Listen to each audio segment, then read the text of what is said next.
আসসালামু আলাইকুম এভরিওয়ান। এই গরমে আজকে আপনাদের সঙ্গে শেয়ার করব পুরান ঢাকার বিখ্যাত বিউটি লাচ্ছি রেসিপি। বানানোটা খুবই সহজ। হাফ কাপ চিনি নিয়ে নিলাম আর দিয়ে দিচ্ছি সঙ্গে 1 কাপ পরিমাণে নরমাল পানি। চিনিটাকে একটু গলিয়ে নিব, যতক্ষণ না চিনিটা গলে যাচ্ছে ততক্ষণ জাল করে নিতে হবে। একবার চিনিটা গলে গেলে সঙ্গে সঙ্গে নামিয়ে ফেলবো, এর থেকে বেশি জাল দেওয়ার কোনো দরকার নেই। পুরান ঢাকার লাচ্ছিটা কিন্তু এভাবেই বানানো হয়। আমরা যেমন সরাসরি চিনিটা লাচ্ছিতে দিয়ে দিই, ওরা সরাসরি লাচ্ছিতে চিনিটা ব্যবহার করে না। আর এভাবে গলিয়ে নিলে চিনিটা খুব তাড়াতাড়ি মিশে যায়, তাই এভাবে গলিয়ে নেওয়াটাই ভালো। এই পর্যায়ে চিনিগুলো একদম গলে গেছে, আমি নামিয়ে নিচ্ছি আর অপেক্ষা করব ঠান্ডা হওয়া পর্যন্ত। এদিকে একটা পাতিলের মধ্যে আমি দই নিয়ে নিলাম।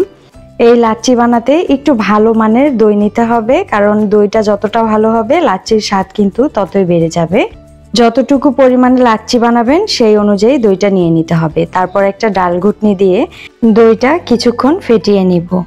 আপনারা চাইলে ব্লেন্ডারে বানাতে পারেন, তবে ব্লেন্ডারে দেওয়ার কোনোই দরকার নেই। এভাবে ডাল ঘুটনি দিয়ে খুব কম সময়ে ঝামেলা ছাড়াই বানিয়ে নেওয়া যায়। তো খুব ভালো মতো দইটাকে শুরুতেই ফেটিয়ে নিব। আর আমরা যে শুরুতে পানিটা বানিয়ে রেখেছিলাম চিনি গলিয়ে, সেটা এতক্ষণে ঠান্ডা হয়ে গেছে। পুরোপুরি ঠান্ডা হওয়ার পরে এই ফেটানো দইয়ের মধ্যে দিয়ে দিতে হবে। তো পানিটা এই পর্যায়ে ঢেলে দিচ্ছি। পানিটা দেওয়ার পরে এখানে আমি দিয়ে দিব সামান্য একটু লবণ আর দিয়ে দিচ্ছি নর্মাল পানি 1 গ্লাস পরিমাণে, সাথে দিয়ে দিব রোজ ওয়াটার হাফ চা চামচের মতো। 4 থেকে 5 ফোঁটা দিলে যথেষ্ট। রোজ ওয়াটারটা অবশ্যই এই লাচ্ছিতে ব্যবহার করতে হবে, তাহলে পুরান ঢাকার বিউটি লাচ্ছির স্বাদ ঘরেই পেয়ে যাবেন। ওরা এই জিনিসটা ব্যবহার করে। তো আবারও খুব ভালো মতো 4 থেকে 5 মিনিট সবকিছুকে ফেটিয়ে নিব। এইভাবে ফেটাতে ফেটাতে একটা পর্যায়ে দেখবেন উপর দিকে বাবলস ক্রিয়েট হচ্ছে, আর এভাবে বাবলস ক্রিয়েট হলে বুঝতে পারবেন ফেটানোটা একদম হয়ে গেছে। এরপর একটা গ্লাসে বরফের টুকরা দিয়ে দিলাম, আপনারা চাইলে বরফটাকে ভেঙেও দিতে পারেন। এরপরে লাচ্ছিটা ঢেলে নিলাম, আর হয়ে গেল পুরান ঢাকার বিখ্যাত বিউটি লাচ্ছি ঘরেই।